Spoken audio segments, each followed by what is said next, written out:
عليكم ورحمة الله وبركاته. الحمد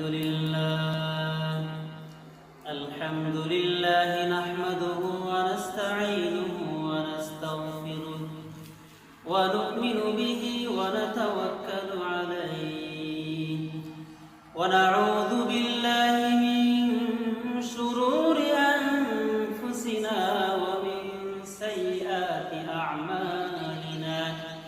من يهد الله فلا مضل له ومن يضلل فلا هادي له ونشهد أن لا إله إلا الله وحده لا شريك له ونشهد أن سيدنا وسندنا وشفيعنا وحبيبنا وطبيبنا وطبيب قلوبنا ومولانا محمدا عبده ورسوله أرسله الله إلى الناس كافة بشيرا ونذيرا. أما بعد فقد قال الله تعالى في كلامه المجيد وفرقانه الحميد: ولا تأكلوا أموالكم بينكم بالباطل إلا أن تكون تجارة عن تراض منكم. وقال الله تعالى في آية أخرى: إن الذين يأكلون أموال اليتامى ظلما إنما يأكلون في بطونهم نارا وسيصلون سعيرا. عن أبي هريرة رضي الله عنه قال: قال رسول الله صلى الله عليه وسلم: إن الله طيب لا يقبل إلا طيبا أمر به المؤمنين بما أمر به المرسلين، أو كما قال عليه الصلاة والسلام. আলহামদুলিল্লাহ, আল্লাহ রাব্বুল আলামিনের কাছে অসংখ্য অগণিত শুকর ও সুজুদ আদায় করছি, যেই মহান রব্বুল আলামিন আমাকে আপনাকে মুসলমান জাতির ঘরে জন্ম দিয়েছেন। আল্লাহ তাআলা ইচ্ছা করলে পারতেন আমাদেরকে হিন্দু, খ্রিস্টান, ইহুদি, নাসারা, অন্যান্য ধর্মাবলম্বী যে সমস্ত মানুষ রয়েছে তাদের ঘরে জন্ম দিতে, কিন্তু আল্লাহ রাব্বুল আলামিন অসংখ্য দয়া করে, মায়া করে আমাকে আপনাকে মুসলমানের ঘরে জন্ম দিয়েছেন। এই জন্য শুকরিয়া আদায় করি, আলহামদুলিল্লাহ। তো আজ আমি আপনাদের মাঝে হারাম সম্পদ সম্পর্কে কথাবার্তা বলবো। এই হারাম সম্পদ একজন মানুষের জন্য কতটুকু ভয়ঙ্কর এবং এই সম্পদ, হারাম উপায়ে অর্জিত সম্পদ ভক্ষণ করলে আমার আপনার কি পরিণাম হবে সেই বিষয়ে ইনশাআল্লাহ কথাবার্তা বলবো। অবশ্যই এই বয়ানটা অবশ্যই গুরুত্বপূর্ণ। এই বয়ানের মাধ্যমে আপনি অবশ্যই অনেক কিছু জানতে পারবো ইনশাআল্লাহ। তো এই হারাম সম্পর্কে আল্লাহ রাব্বুল আলামিন বলেন: ইয়া আইয়ুহাল্লাযীনা আমানু লা তাকুলু আমওয়ালাকুম বাইনাকুম বিল বাতিল। আল্লাহ তাআলা ইরশাদ করেন, হে ঈমানদারগণ, তোমরা অন্যায়ভাবে একে অপরের সম্পদ ভক্ষণ করো না। তোমরা একে অপরের সম্পদ অন্যায়ভাবে ভক্ষণ করো না। অন্য এক আয়াতে আল্লাহ রাব্বুল আলামিন ইরশাদ করেন: ইন্নাল্লাযীনা ইয়াকুলুনা আমওয়ালাল ইয়াতামা যুলমা ইন্নামা ইয়াকুলুনা ফী বুতুনিহিম নারা ওয়া সায়াসলাউনা সাঈরা। আল্লাহ রাব্বুল আলামিন ইরশাদ করেন, ইন্নাল্লাযীনা ইয়াকুলুনা আমওয়ালাল ইয়াতামা যুলমা, নিশ্চয়ই যারা অন্যায়ভাবে ইতিমের মাল আত্মসাৎ করে, ইন্নামা ইয়াকুলুনা ফী বুতুনিহিম নারা, তারা তাদের পেটের মধ্যে আগুন ভক্ষণ করে। তারা তাদের পেটের মধ্যে আগুন বক্ষণ করে। আমাদের সমাজে অনেক মানুষ এমন রয়েছে, অনেকের বাবা মারা যায়, দেখা যায় তাদের চাচা যারা আছে বা অন্যান্য ভাই বেরাদর যারা আছে অন্যায়ভাবে তার সম্পদগুলো বক্ষণ করে থাকে। তাদের ভাইয়ের সম্পদ বক্ষণ করে, নিজের ভাতিজার সম্পদ তারা বক্ষণ করে যখন তাদের কেউ মারা যায়। যেমন ধরেন আমার বাবা মারা গেল, এখন আমার বাবা অনেক সম্পদ রেখে গেছেন।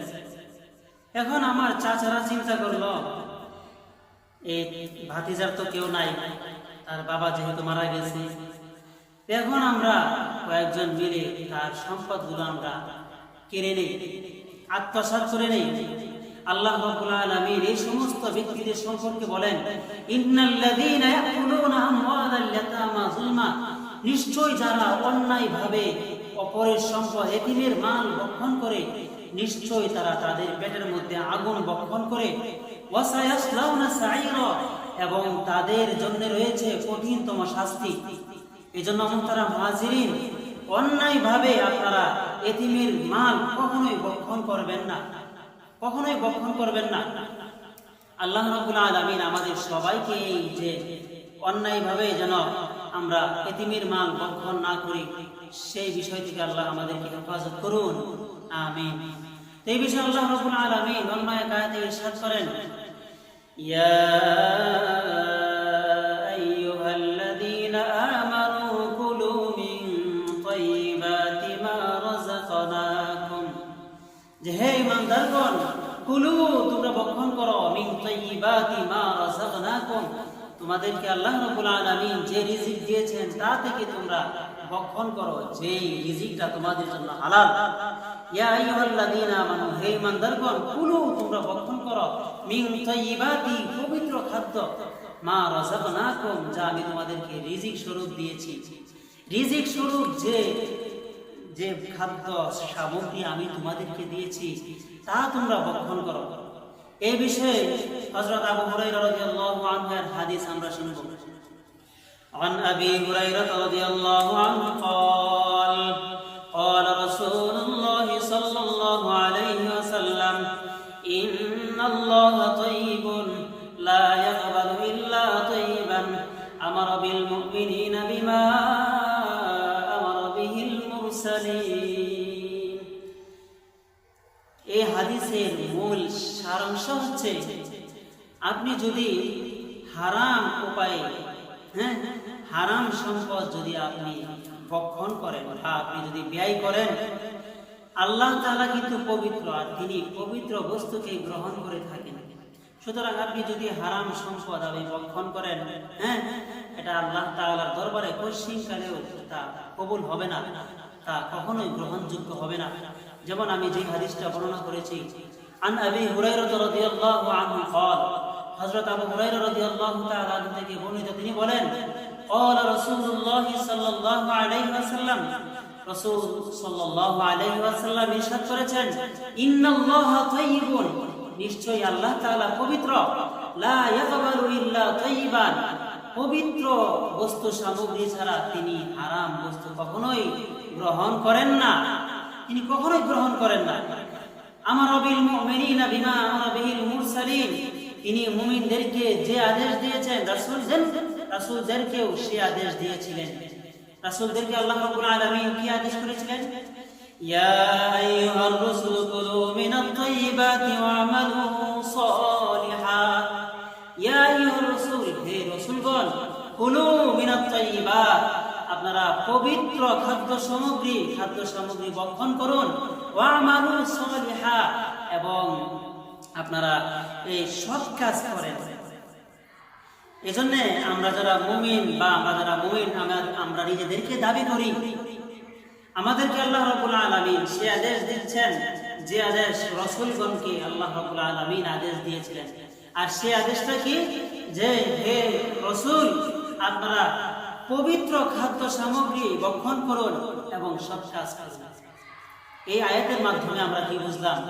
যে আমাদেরকে পবিত্র খাদ্য সামগ্রী ভক্ষণ করতে হবে এবং সৎ কাজ করতে হবে।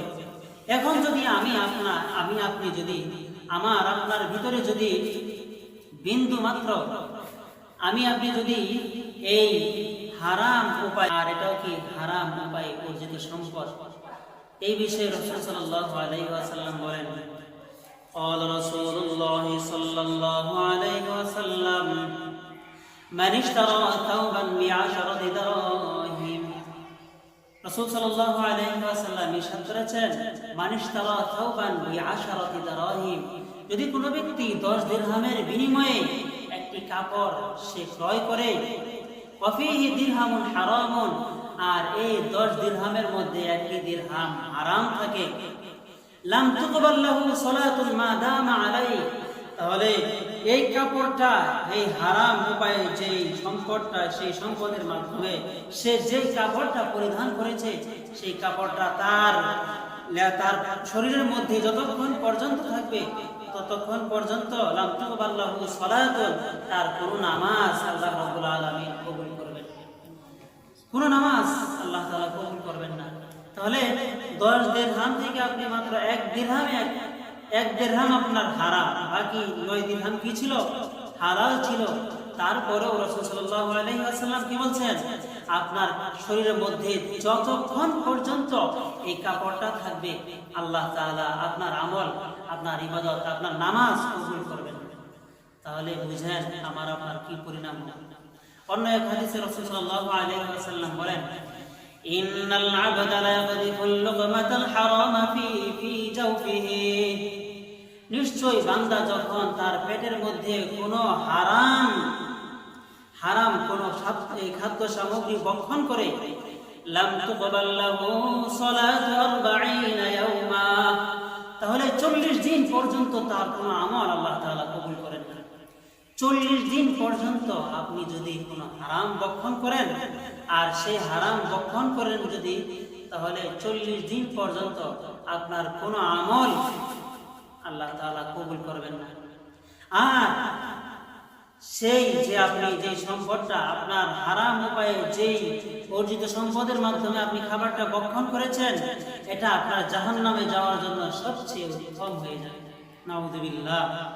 এজন্য কত ভয়ঙ্কর বিষয় দেখেন, কতটুকু ভয়ঙ্কর যে আমাদের সমাজে অনেক মানুষ আছে, তার খাদ্য সামগ্রী, তার লেবাস পোশাক, কোনো দিক দিয়ে কোনো খেয়াল নাই, সে যা পারতেছে তা ভক্ষণ করতেছে। এই জন্য আমাদেরকে খুবই সাবধান হওয়া উচিত। অন্য এক হাদিসে রাসূল সাল্লাল্লাহু আলাইহি ওয়াসাল্লাম বলেন, লা ইয়াদখুলুল জান্নাতা জাসাদুন হুযিয়া বিল হারাম, যে শরীর হারাম উপায়ে অর্জিত সম্পদ দ্বারা মোটা তাজা হয়েছে, তা জান্নাতে প্রবেশ করবে না, তা কখনোই জান্নাতে প্রবেশ করবে না। এই জন্য রাসূল সাল্লাল্লাহু আলাইহি ওয়াসাল্লাম বলেছেন যে এই হাদিসটা হচ্ছে আন আবি হুরায়রা রাদিয়াল্লাহু আনহু قال قال رسول الله صلى الله عليه وسلم لا يغبطن جامع المال من غيره أو قال من غير حله إن تصدق لم يقبل منه وما بقي كان زاده إلى النار। রাসূল সাল্লাল্লাহু আলাইহি ওয়াসাল্লাম বলেন, যারা হারাম উপায়ে অর্জিত সম্পদের মাধ্যমে তারা কি করে ব্যয় করে, তোমরা তাদেরকে দেখে কখনো ঈর্ষান্বিত হও না। তোমরা কখনো এই কথা বলেও না, অমুক তো এত টাকা দান করছে, অমুক তো এত টাকা দান করছে। তোমরা কখনোই তাকে দেখে ঈর্ষান্বিত হও না। তোমরা কাকে দেখে কখনোই তোমরা ঈর্ষান্বিত হও না। কারণ ইন তাসাদদাকা, যদি তারা সদকা করে, লাম ইউকবাল মিনহু, কখনোই তা গ্রহণ করা হবে না। আল্লাহ তাআলার দরবারে সেটা কখনোই কবুল হবে না। ওমা বাকিয়া, আর যেই সম্পদটা তার অবশিষ্ট রয়েছে, যেটা সে সদকা করে নাই, কানা যাদাহু ইলান নার, এটা তাকে জাহান্নামে নিয়ে যাওয়ার জন্য এটাই যথেষ্ট হয়ে যায়। তাহলে কতটুকু দেখেন, হারাম উপায়ে অর্জিত সম্পদ আমরা যারা ভক্ষণ করতেছি, আমরা যারা হারাম উপায়ে সম্পদের মাধ্যমে আমরা লেবাস পোশাক পরিধান করতেছি, আমাদের কি পরিণাম হবে কাল কিয়ামতের ময়দানে। আর যদি আমরা এই হারাম থেকে বেঁচে থাকি, তাহলে আমাদের জন্য কি পরিণাম হবে, আমাদের জন্য কি পুরস্কার রয়েছে। কারণ আপনার ভালো মন্দ সবকিছুই তো জানতে হবে। এখন যদি আপনি হারাম থেকে বেঁচে থাকি, তাহলে আমার আপনার কি পুরস্কার আছে। রাসূলুল্লাহ সাল্লাল্লাহু আলাইহি ওয়াসাল্লাম বলেন, قال رسول الله صلى الله عليه وسلم মান আকালা তাইয়িবান ওয়া আমালা ফি সুন্নাতিন ওয়া আমিনান নাসু বাওয়াইকা দাখালাল জান্নাহ। রাসূলুল্লাহ সাল্লাল্লাহু আলাইহি ওয়াসাল্লাম বলেছেন, মান আকালা তাইয়িবান, যে ব্যক্তি পবিত্র খাদ্য সামগ্রী ভক্ষণ করলো, ওয়া আমিলা ফি সুন্নাতিন, এবং আমার সুন্নতের অনুসরণ করলো, ওয়া আমিনান নাসু বাওয়াইকাহু, এবং মানুষ তার নির্যাতন থেকে, মানুষ তার হাত থেকে, তার অত্যাচার থেকে নিরাপদ থাকে, দাখালাল জান্নাহ, সে জান্নাতে প্রবেশ করবে। তাহলে বুঝেন আমার আপনার কতটুকু কি পরিমাণ পুরস্কার রয়েছে আমি আপনি যদি পবিত্র খাদ্য সামগ্রী ভক্ষণ করি। যে রাসূল সাল্লাল্লাহু আলাইহি ওয়াসাল্লাম কি বলছেন, মান আকালা তাইয়িবান, যে ব্যক্তি পবিত্র খাদ্য সামগ্রী ভক্ষণ করলো, ওয়া আমিলা ফি সুন্নাতিন, এবং সুন্নতের অনুসরণ করলো, ওয়া মিনান নাসু বাওয়াইকাহু, এবং মানুষ তার হাত থেকে নিরাপদ থাকে, বিভিন্ন অন্যায় অত্যাচার থেকে তার হাত থেকে নিরাপদ থাকে, দাখালাল জান্নাহ, সে ব্যক্তি জান্নাতে প্রবেশ করবে। তাহলে আমি আপনি যদি জান্নাত পেতে চাই, তাহলে অবশ্যই আমাকে আপনাকে হারাম ত্যাগ করতে হবে। কারণ যদি আমি আপনি হারাম ত্যাগ না করি, তাহলে আমার আপনার কোনো আমল কবুল হবে না। কারণ রাসূল সাল্লাল্লাহু আলাইহি ওয়াসাল্লাম কি বলছেন, ইন্নাল্লাহা তাইয়িবুন লা ইয়াকবালু ইল্লা তাইয়িবান, আল্লাহ তাআলা পবিত্র আর তিনি পবিত্রতাকেই পছন্দ করেন। ওয়া আমারাল মুমিনিনা বিমা আমারা বিহিল মুরসালিন, মুমিনদেরকে তিনি সে আদেশ দিচ্ছেন রাসূলদেরকে যে আদেশ দিয়েছিলেন। আর রাসূলগণকে আল্লাহ রাব্বুল আলামিন সে আদেশ দিয়েছিলেন যে হে রাসূলগণ, আপনারা পবিত্র খাদ্য সামগ্রী ভক্ষণ করুন এবং সৎ কাজ করুন। এজন্য আল্লাহ রাব্বুল আলামিন এই মুমিনদেরকেও বলেছেন, ইয়া আইয়ুহাল্লাযীনা আমানু কুলু মিন তাইয়্যিবাতি মা রাযাকনাকুম, হে ইমানদারগণ, তোমরা পবিত্র খাদ্য সামগ্রী ভক্ষণ করো, আমি তোমাদেরকে যা রিজিক হিসেবে দিয়েছি। আর আপনি যদি পবিত্র খাদ্য সামগ্রী ছাড়া অন্য কিছু ভক্ষণ করেন, আপনার ইবাদত কবুল হবে না। আপনি যদি একটা পোশাক পরিধান করেন, আর যেই পোশাকের একটা টাকাও যদি হারাম থাকে, আপনার কোনো আমল ততক্ষণ পর্যন্ত এই কাপড়টা আপনার পরিধানে থাকবে, ততক্ষণ পর্যন্ত আপনার কোনো আমল কবুল হবে না। কারণ রাসূল সাল্লাল্লাহু আলাইহি ওয়াসাল্লাম বলেন, মানিশতারা থাওবান বিআশারাতি দারাহিম ওয়া ফীহি দিরহামুন হারামুন লাম তুকবাল লাহু সালাতুন মা দামা আলাইহি, যদি কোনো ব্যক্তি 10 দিরহামের বিনিময়ে একটা কাপড় পরিধান করে এবং সেই 10 দিরহামের মধ্যে একটি দিরহাম হারাম থাকে, তাহলে যতক্ষণ পর্যন্ত সেই কাপড় তার পরিধানে থাকবে, ততক্ষণ পর্যন্ত তার কোনো আমল কবুল হবে না। অন্য এক হাদিসে রাসূল সাল্লাল্লাহু আলাইহি ওয়াসাল্লাম বলেন, ইন্নাল আবদা লা ইয়াকদিফুল লুকমাতাল হারামা ফি জাওফিহি মা ইউকবালু মিনহু আমালু 40 ইয়াওমা, কোন ব্যক্তি যদি একটা লুকমাও যদি সে হারাম ভক্ষণ করে, তাহলে তার 40 দিন পর্যন্ত তার কোনো আমল কবুল হবে না। এই জন্য হযরত আবু বকর সিদ্দিক রাদিয়াল্লাহু আনহু একবার উনি তার মুখের মধ্যে একটা হারাম একটা খাদ্য গিয়েছিল, তিনি তৎক্ষণাৎ তা বের করার জন্য এমন চেষ্টা করেছেন, এমনকি উনি ওনার মুখের মধ্যে দুটি আঙ্গুল দিয়ে বমি করার জন্য চেষ্টা করতেছেন, যে ওনার অজানা সত্ত্বে সেটা উনি ভক্ষণ করেছিলেন। কিন্তু তা বের করার জন্য উনি ওনার হাতগুলো, ওনার আঙ্গুলগুলো তার ভিতরে দিয়ে দিচ্ছেন, যাতে সে হারামটা বের হয়ে যায়। আর আমি আপনি কত হারাম খাইতেছি, আমার ভাইয়ের সম্পদ আমি ভক্ষণ করে খাইতেছি, আমার ভাই আমার সন্তানের সম্পদ আমি দিচ্ছি না, আমার ভাতিজার সম্পদ আমি দিচ্ছি না, আর আমি হারাম হারাম সুদ ঘুষ সমস্ত কিছুই আমরা খাইতেছি। তারপরেও আমরা মনে করি সামান্য আপনি দান খয়রাত করলেন আপনার সমস্ত কিছুই শেষ হয়ে যাবে। এত সোজা নয় জান্নাত, এত সোজা নয়। জান্নাত কখন আপনি পাবেন? যখন আপনি পবিত্র খাদ্য সামগ্রী ভক্ষণ করবেন এবং রাসূলের রীতিনীতি অনুসরণ করবেন এবং মানুষ আপনার হাত থেকে, আপনার অন্যায় অত্যাচার থেকে বিরত থাকবে, তখনই আপনি জান্নাত পাবেন। এই জন্য আল্লাহ রাব্বুল আলামিন আমাদের প্রত্যেককে এই হারাম থেকে বেঁচে থাকার তৌফিক দান করুন এবং আমরা যেন পবিত্র খাদ্য সামগ্রী আমরা যেন ভক্ষণ করতে পারি। আল্লাহ আমাদের সবাইকে তৌফিক দান করুন, আমিন। ওয়া মা আলাইনা ইল্লাল বালাগুল মুবিন।